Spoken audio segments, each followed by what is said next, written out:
D block की सबसे पहली रो, सबसे ज्यादा इंपॉर्टेंट है ये रो। पीरियड 4 ग्रुप 3 से ग्रुप 12 तक के सारे एलिमेंट्स। अगर आपको डी ब्लॉक में कॉन्फिडेंस कम है या आपको इसके बारे में कुछ भी याद नहीं है और आप चाहते हैं एक ऐसी ट्रिक पता लग जाए जिससे इस चैप्टर के सबसे इंपॉर्टेंट कॉन्सेप्ट के क्वेश्चंस आप इजीली कर पाएं, तो आप सही वीडियो देख रहे हैं।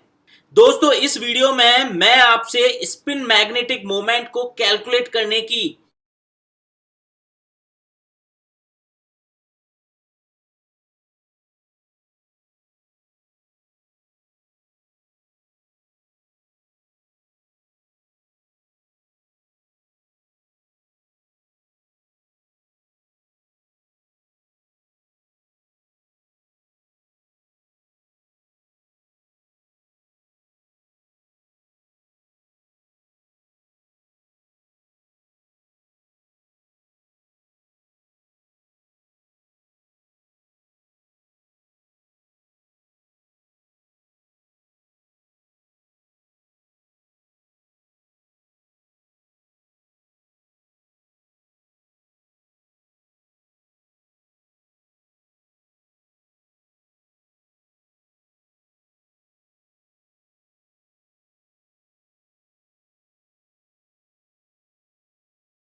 ऐसी ट्रिक शेयर करूंगा कि आप एग्जाम में क्वेश्चंस पढ़ते ही लेस देन 10 सेकंड्स में उसे सॉल्व कर पाएंगे। और इसके लिए आपको किसी भी एलिमेंट के इलेक्ट्रॉनिक कॉन्फ़िगरेशन को याद रखने की भी जरूरत नहीं है। सबसे पहली बात, अगर आपने चैनल सब्सक्राइब नहीं किया है तो अभी जरूर कर लें, और हाँ, बेल आइकन दबाना ना भूलें, क्योंकि ऐसे और भी ट्रिक्स वाले बहुत सारे वीडियोस मैं आपके लिए लाता रहूंगा। आइए देखते हैं ये ट्रिक आखिर है क्या। सबसे पहले डी ब्लॉक के फर्स्ट रो के एलिमेंट्स आपको याद होने चाहिए सही सीक्वेंस में। अब आप बोलेंगे सर सीक्वेंस और एलिमेंट्स ही तो याद नहीं होते। कोई नहीं, अब क्योंकि ये एलिमेंट्स इतने इंपॉर्टेंट हैं कि इन्हें याद तो करना होगा ही।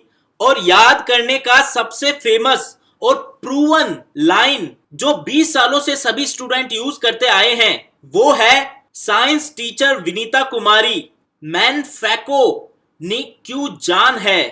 आई एम श्योर ये सीक्वेंस आपको इजीली याद हो जाएगा।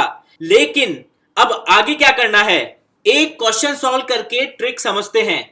जैसे ही आप मैग्नेटिक मोमेंट से रिलेटेड क्वेश्चन इन एलिमेंट्स के देखें, आप इस सीक्वेंस को लिख दें, फिर इनके आगे इनका ग्रुप लिख दें जो 3 पे स्टार्ट होगा और 12 पर एंड होगा।